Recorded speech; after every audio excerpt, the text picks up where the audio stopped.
دوستو حضور اکرم صلی اللہ علیہ وآلہ وسلم نے ارشاد فرمایا، آپ نے فرمایا کہ سوتے وقت عصمت کا سرما لگا کے سویا کرو، کیونکہ اس سے نگاہ تیز ہوتی ہے اور بال اگتے ہیں۔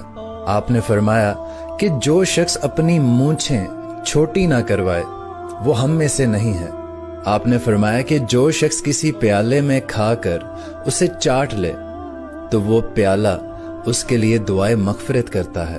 اللہ تعالیٰ کے نزدیک سب سے ناپسندیدہ اور قابل نفرت شخص وہ ہے جو سخت ضدی اور جھگڑالو ہے۔ آپ نے فرمایا کہ 3 دعائیں ضرور قبول ہوتی ہیں جن کی قبولیت میں کوئی شک نہیں ہے۔